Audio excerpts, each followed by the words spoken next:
नमस्कार दोस्तों, यह है चार्ट इंडस इन बैंक का। और आज मैं इस पे डिस्कशन करूंगा, देखूंगा कि क्या इसमें शॉर्ट टर्म ट्रेंड बन रहा है, पॉजिटिव बॉटम बनने की संभावना है या नहीं है। इन सारी चीज़ों का इसमें अध्ययन किया जाएगा। और ये वीडियो केवल एजुकेशनल पर्पज से होगा। इसमें कोई खरीदारी और बिकवाली की राय किसी भी स्टॉक्स में मेरी तरफ से नहीं दी जाएगी। और यह केवल पर्सनल उद्देश्यों की पूर्ति हेतु वीडियो बनाया गया है। ये मान के चलिए कि जो भी स्टॉक यहाँ डिस्कस किया जा रहा है वो मेरे पोर्टफोलियो या मुझसे रिलेटेड व्यक्तियों के पोर्टफोलियो में हो सकता है। इस वीडियो का केवल उद्देश्य एजुकेशनल पर्पज है। तो देखते हैं कि जब इंडसइंड बैंक को अगर हम देखेंगे दोस्तों, तभी आप देखोगे कि ये फ्री फॉल गिरता जा रहा था, कोई दिक्कत नहीं। अभी इसका मंथली चार्ट पे एनालिसिस करने लायक है नहीं, लेकिन फिर भी आप इसका मैं 1 ईयर टारगेट खुद के एनालिसिस में पाता हूँ 1371। 1371 इसका 1 ईयर टारगेट हो सकता है। लेकिन अगर हम 60 टाइम फ्रेम में अगर हम इसको देखें तो आपको एक चीज़ देखने को मिलेगी। वही चीज़ मैं आपको नोटिस कराना चाह रहा था कि आप यहाँ देखोगे, यहाँ एक RSI डाइवर्जेंस बन रहा था। जब ये प्राइस फॉल हुआ आपका 1041 तक, तभी से इसमें RSI डाइवर्जेंस जो है स्टार्ट हो गया था। RSI ऊपर चल रहा था, प्राइस नीचे चल रहा था। तो कहा यूँ जाता है कि जिस दिशा में RSI जाता है अंततः उसको खींच के प्राइस धीरे धीरे वो उसी दिशा में ले जाना चाहता है। लेकिन यहाँ से भी आप देखेंगे प्राइस जो है 1040 से भी गिरते गिरते पहुँच गया कहाँ तक, आपका 930 तक। ठीक है, लेकिन अभी आप देखोगे अभी डाइवर्जेंस कब एग्जीक्यूट होगा, एग्जीक्यूट होगा तभी जब ये डे क्लोजिंग पे हायर हाई बनाए, तभी क्लोज होगा। और आप इसमें देखोगे कि थोड़ा सा बड़ा करके इसमें एक स्मॉल डबल बॉटम पैटर्न बना, लेकिन ये डबल बॉटम पैटर्न यहाँ भी बना था। ठीक है, लेकिन इन दोनों पैटर्न में अंतर ये है क्योंकि यहाँ एक डाइवर्जेंस के बाद बना है। और अगर यह क्लोजिंग दे देता है 103.16 यानी 1003.2 मान के चलिए, 1003 रुपये 20 पैसे के ऊपर अगर इसकी क्लोजिंग आ जाए, या मोटी मोटा इसको हटा के अगर आप इसको भी मान लीजिए 1005 रुपये के ऊपर अगर इसकी जिस दिन क्लोजिंग, डे क्लोजिंग की बात की जा रही है, अगर आ जाती है, यानी इसके क्या करेगा, फिर हाई बना देगा और उसके बाद ये आपका जो है डाइवर्जेंस एग्जीक्यूट कर जाएगा। तो हमको लगेगा कि कहीं ना कहीं इस स्टॉक में बॉटम का फॉर्मेशन हो जाएगा। और तभी होगा जब मैं कह रहा हूँ 105 के ऊपर डे क्लोजिंग शायद आ जाए, तो शायद इसमें बॉटम फॉर्मेशन मान के चलना चाहिए कि हो गया है, अब बहुत ज़्यादा गिरावट नहीं बची है। तो क्या स्टॉक को तुरंत जाके खरीद लेना चाहिए? तो देखिए, एकदम बॉटम तो कोई पकड़ नहीं पाएगा, आपको नीचे का 10% हमेशा छोड़ना ही पड़ेगा। चाहे टॉप बॉटम पकड़ना कठिन काम है, उसका एक ही तरीका है कि ऐसे ही जब कोई पैटर्न बने या डाइवर्जेंस बने तो उसमें स्टॉक में जो है आपको निवेश करना ही चाहिए। तो हम बेस्ट लेवल पाते हैं, अगर एक क्लोजिंग 1005 के ऊपर दे देता है डे क्लोजिंग, तो स्टॉक में बॉटम बन जाएगा, इसमें निवेश किया जा सकता है।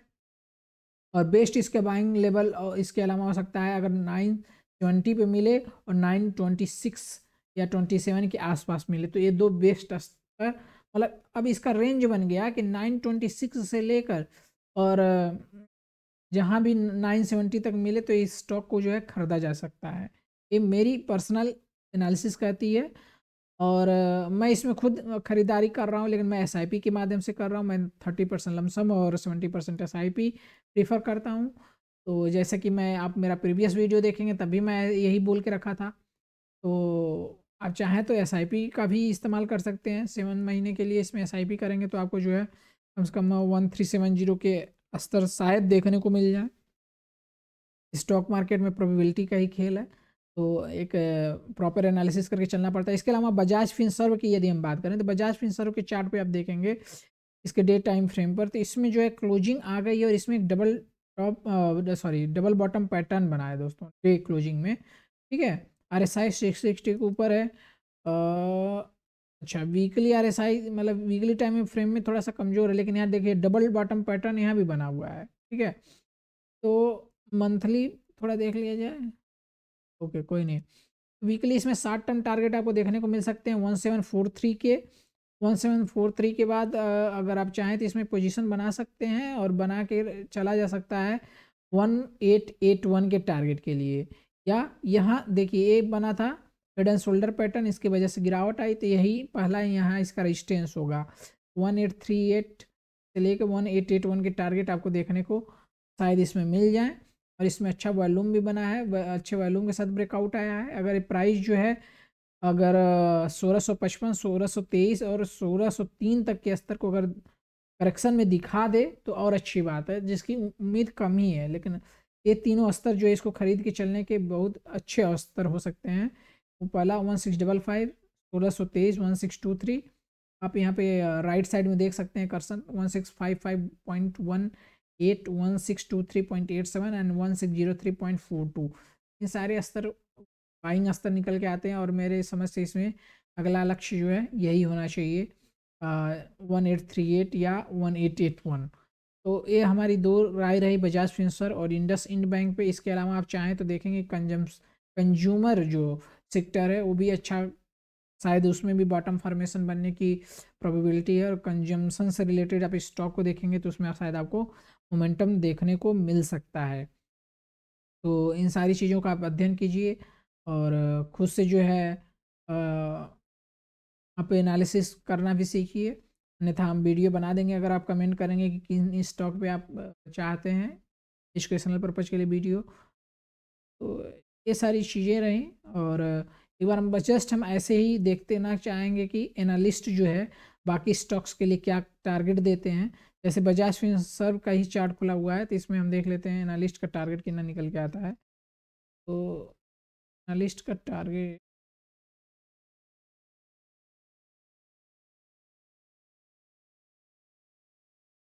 इसमें 1869 जो है 9% इसमें मध्यम स्तर तक का देखने को मिल रहा है 1869, यानी कि यह स्तर आपको देखने को मिल सकता है।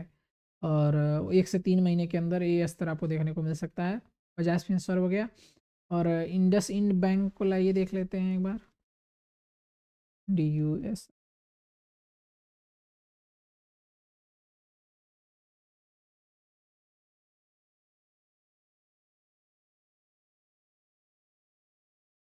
इंडस इंड बैंक ओवरव्यू देखते हैं, वहाँ से आपको पता चलेगा एनालिस्ट का टारगेट।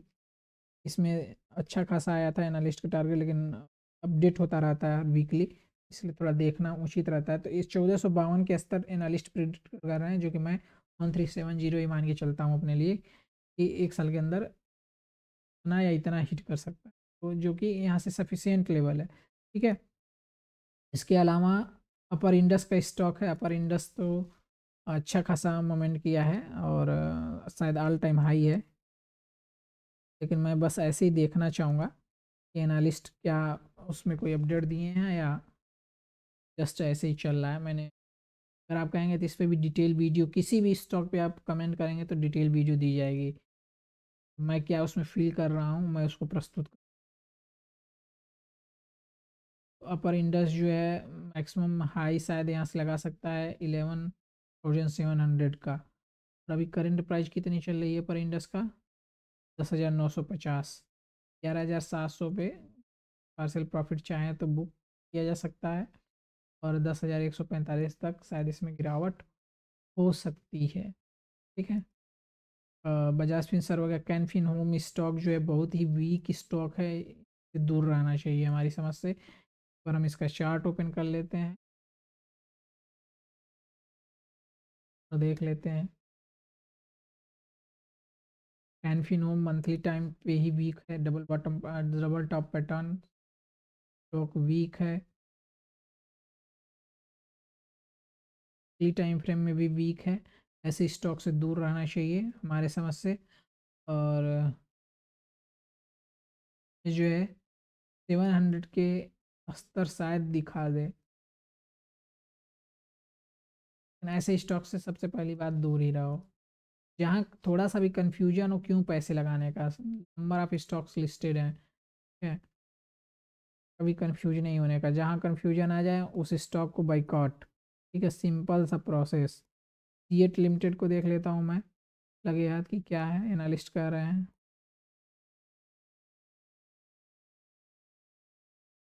केवल अब टारगेट देखना है मुझे एनालिस्ट का, सारे स्टॉक, उससे थोड़ा एक अनुमान निकल जाता है कि गिरावट कितनी पॉसिबल है। देखिए जो यहाँ दिया जा रहा है टारगेट एनालिस्ट के द्वारा, जरूरी नहीं कि वही टारगेट मिले। कहाँ तक स्टॉक जाएगा या कहाँ तक गिरेगा एकदम एक्यूरेटली कोई निकाल नहीं सकता, लेकिन एक अंदाजा लग जाता है। ठीक है, अप साइड जो है C8 में जो है अब देखने को मिल सकते हैं 3458 तक के स्तर को, 3458। तो मैंने C8 जो है खरीद के रखा है, और थोड़ा हम इसका GTT जो है इम्प्रूव कर देते हैं। CE80 तो आप देखेंगे मैं इसको सेल करने के लिए लगाया हुआ हूँ, और 3458 का स्तर आ रहा है, 3458 उधार देता हूँ थोड़ा, 3458।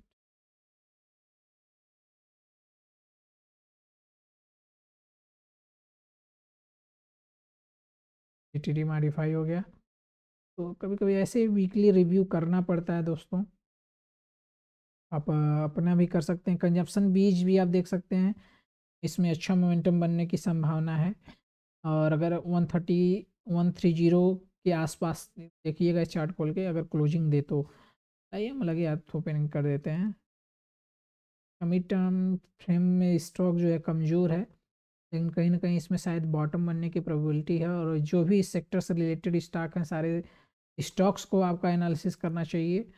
उससे क्या होगा, आपको पता चलेगा कि कहाँ आपको जो है अपॉर्चुनिटी बन रही बाई करने की।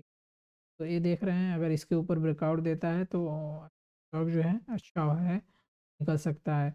129.67, 129.7 के ऊपर अगर ब्रेकआउट दे देता है, स्टॉक कंजम्पशन बीच खरीदा जा सकता है। और इसका अगला टारगेट हो सकता है ये स्तर 135, 135।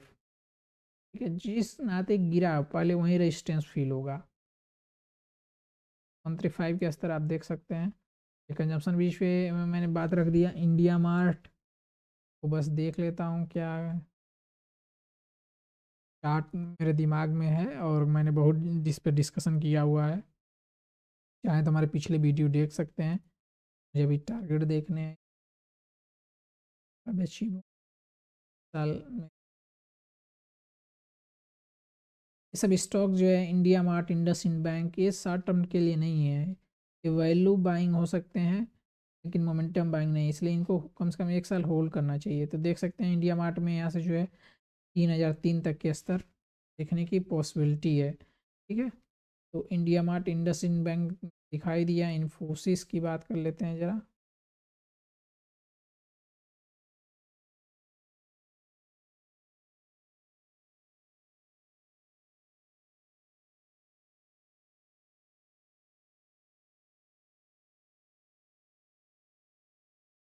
और वीडियो हमारी लंबी होगी, आप चाहें तो देखें या इसको 2x स्पीड में करके भी देख सकते हैं, या किन्हीं अन्य स्टॉक पे अपना राय चाहते हैं तो उसको कमेंट कर सकते हैं।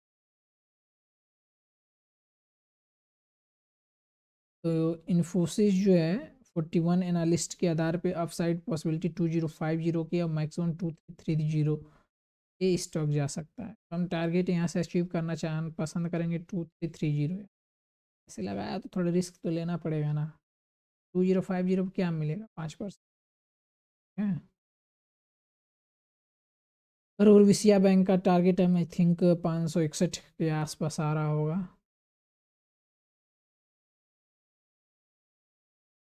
ये अपना कर्तव्य करना चाहिए। तो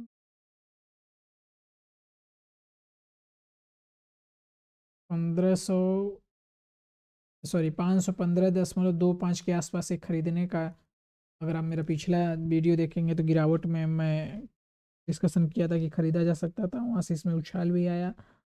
और शॉर्ट टर्म टारगेट इसका 230 हो सकता है, और 264 तक के इसमें टारगेट देखने को मिल सकते हैं, जो कि अपसाइड यहाँ से 18% का बनता है। केएनआर कंस्ट्रक्शन, केएनआर कंस्ट्रक्शन में भी थोड़ा सा इसमें जो है 347.55 के ऊपर अगर क्लोजिंग आ जाती है,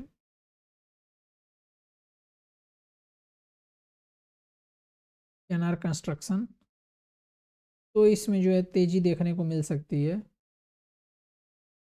और 347 के ऊपर अगर ये स्टॉक निकलता है ना तो शायद ये ऑल टाइम हाई की तरफ बढ़ने की कोशिश करे, जो इसका अगला रेजिस्टेंस 409 होगा। ठीक है, टारगेट वही हो सकता है। आइए एनालिस्ट देखते हैं क्या कहते हैं। एनालिस्ट ससुरे कह रहे हैं कि 329 ये नीचे जा सकता है 329 चीज़ को देखिएगा, मैक्सिमम 390 जा सकता है। ठीक है, चार्ट क्या कह रहा था, 0। तो देख लीजिए, एनालिस्ट को देख के ही चलना पड़ेगा। पर कह रहा है एनालिस्ट कि ये गिर सकता है 329 तक। तो अगर ऐसा होता है तो ये हो भी सकता है। इस पे कुछ कहा नहीं जा सकता, जब तक ये 347.55 के ऊपर क्लोजिंग नहीं दे तो इसमें कोई खरीदने का बात नहीं रख सकता हूँ। महिंद्रा एंड महिंद्रा, मोतीलाल ओसवाल फिनेंस, ये सारे स्टॉक्स जो है मैंने डिस्कस किया हुआ है ऑलरेडी, तो इसलिए मैं इसमें समय ज़्यादा गंवाना नहीं चाहता हूँ। नेशनल एल्युमिनियम की बात कर लेता हूँ। यह स्टॉक अच्छा खासा करेक्ट हुआ है और इसके बाइंग लेवल कहाँ तक आ सकते हैं।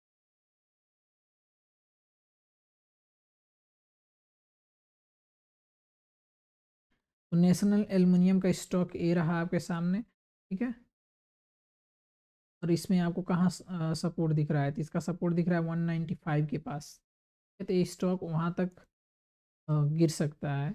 और एक्यूरेट कर लें तो 196.47 या 196.45 या 196.5 के पास स्टॉक जाके सपोर्ट ले सकता है, हमारी पर्सनल राय है। और सपोर्ट ले सकता है, वहाँ ख़रीदारी की जा सकती है। अपने प्रॉपर स्टॉप लॉस का प्रयोग करना ज़रूर सीखें किसी भी ख़रीदारी से पहले। तो इसमें स्टॉप लॉस लगा सकते हैं अगर आप 196 पॉइंट समथिंग के पास ख़रीदते हैं, जो कि अभी मैंने कुछ बताया, तो आप 187.30 का इसमें स्टॉप लॉस जरूर रखिए। 187.30 की स्टॉप लॉस के साथ इसको 96 के आसपास खरीदारी इसकी की जा सकती है। और नेशनल एल्युमिनियम का टारगेट क्या हो सकता है,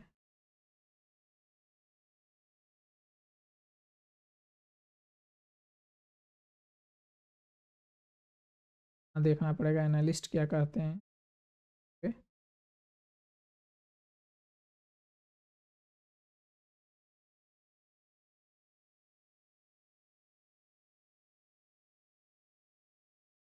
नेशनल एल्युमिनियम पे यूर डेली चार्ट में एक डबल टॉप पैटर्न फॉर्म बना, उसके बाद इसमें गिरावट चालू हुई। और लिस्ट को देखना है, लिस्ट क्या राय रखते हैं। तो लिस्ट इसमें देखते हैं 22% यहाँ से ऊपर जा सकता है, 296 पास खरीदा जा सकता है विथ प्रॉपर स्टॉप लॉस।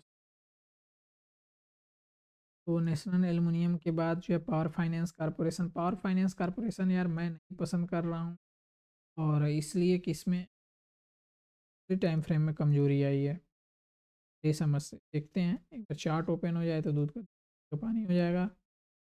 फिर एनालिस्ट की भी बात कर लिया जाएगा।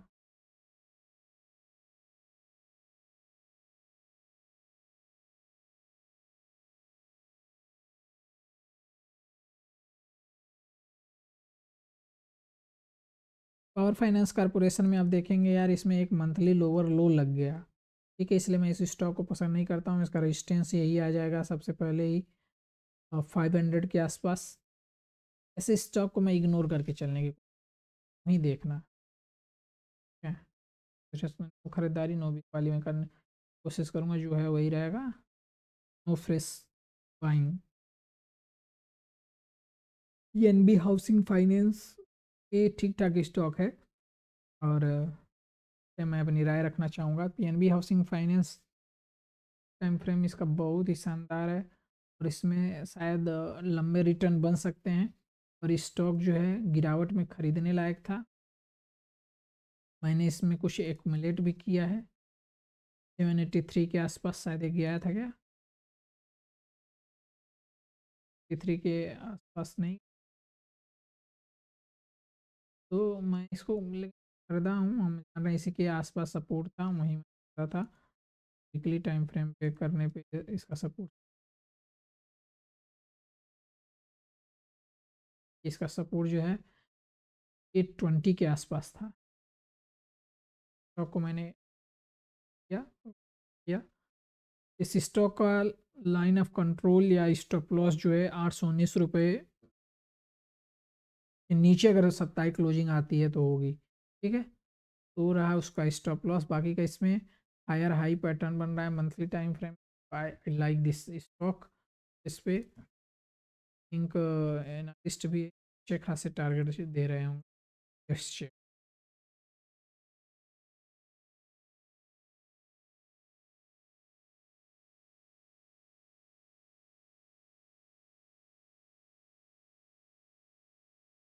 चार्ट तो देख चुके हैं, ओवरव्यू देख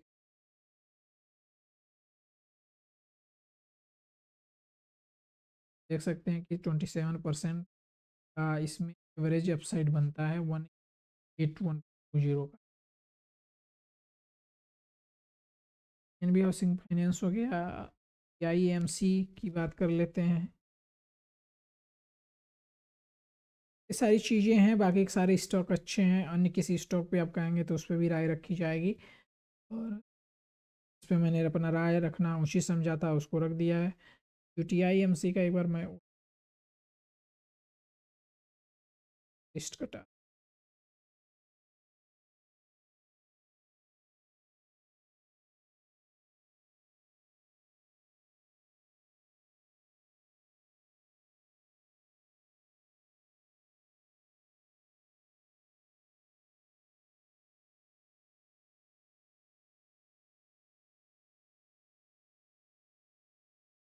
यूटीआईएमसी एनालिस्ट कह रहे हैं कि यहाँ से 6% डाउन जा सकता है, यानी 1280 के आसपास। एक बार इसका चार्ट का डिस्कशन करना जरूरी है।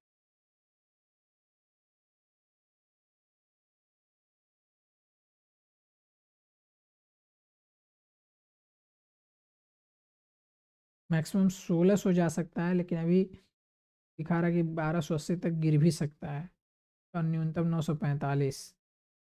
एक अंदाजा लेने के लिए बस वो एनालिस्ट को देखा जाता है। आप यहाँ देख रहे हैं मंथली टाइम फ्रेम पर जो है इसमें ब्रेकआउट दिख रहा है गजब का, ठीक है। और मैं इसमें क्या टारगेट देखता हूँ मैं बताने की कोशिश करूँगा। वीकली टाइम फ्रेम पे एकदम रेजिस्टेंस पे खड़ा है। अब ब्रेकआउट तो नहीं आया है, लेकिन फिर भी स्टॉक ठीक है। अगर वहाँ से टर्न अराउंड हो जाएगा तो थोड़ी सी दिक्कत हो सकती है। डेली टाइम फ्रेम में भी स्टॉक स्ट्रॉन्ग है, और मेरे समझ से इसका जो है 60 टाइम टारगेट जो है 1440 से लेके 1468 तक देखने को मेरी जो पर व्यक्तिगत एनालिसिस करती है। और स्टॉक एक्यूमुलेट करने का जो बेस्ट लेवल हो सकता है 1324 के आसपास जब मिले। 1324 से लेकर 1283 तक स्टॉक को जो है एक्यूमुलेट किया जा सकता है विद द स्टॉप लॉस 1221। ठीक है, अगर उसके नीचे क्लोजिंग हो जाए तो फिर स्टॉक से एग्जिट होने के लिए सोचना चाहिए। हाँ, 1324 1283 के आसपास जब भी मिले तो खरीद के इसमें चलना चाहिए हमारी समझ से। Target of 1439 and 1468। तो यूटीआई एमसी पे हमारी राय रही। एक स्टॉक और विप्रो। विप्रो पे बहुत जो है शायद लोग सोच रहे हैं कि विप्रो का स्टॉक क्यों गिर रहा है, तो मेरा आप वीडियो देखेंगे होंगे तो विप्रो जब 310 से 11 के आसपास था तभी मैंने एनालिस्ट की चर्चा कर दिया था कि एनालिस्ट इस पर क्या सोचते हैं। और मुझे लग रहा था कि मेरी राय ये थी कि ये स्टॉक जो है गिर सकता है, और वहाँ से इसमें गिरावट भी देखने को मिलेगी। इसके अलावा भी मैंने अपने प्रीवियस वीडियो में जो है महिंद्रा एंड महिंद्रा, मुथूट फिनेंस, मोतीलाल ओसवाल की चर्चा किया हुआ है, जो कि अच्छे रिटर्न दिए हैं। आप उनको जाके चाहें तो प्रीवियस वीडियो को देख सकते हैं अगर आपको अच्छा लगे तो।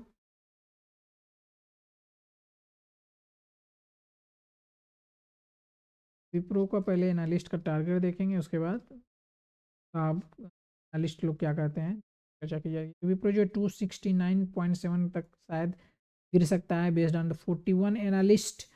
तो अगर विप्रो का स्टॉक्स को देखा जाए, monthly time frame is very strong, very very strong. ठीक है, अब इसका एक सपोर्ट आपको ड्रा करना चाहिए कि इसका बेस सपोर्ट कहाँ पे आएगा। तो आप यहाँ देख रहे हैं कि ये सपोर्ट यहाँ ले रहा है 294 के आसपास।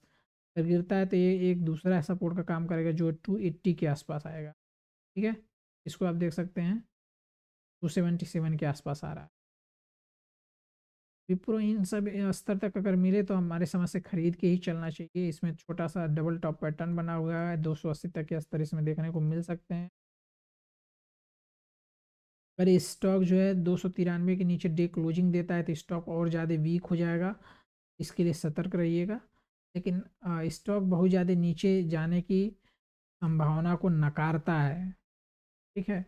और यहाँ से जो है शायद हमको तो लग रहा है ये 294 के आसपास से ही ये बाउंस बैक कर जाएगा फॉर द टारगेट ऑफ 305, ठीक है। तो 305 के टारगेट के लिए जो है मेरी व्यक्तिगत एनालिसिस कहती है या यहीं से रिटर्न कर जाना चाहिए। लेकिन एक स्टॉप लॉस आप चाहें तो ट्रेड लेना चाहें करंट भाव पे खरीद के, और एक स्टॉप लॉस रख सकते हैं 293 का। नीचे अगर डे क्लोजिंग हो जाएगी तो फिर स्टॉक से एग्जिट करने के लिए सोचना। ये हमारी राय रही विप्रो पे।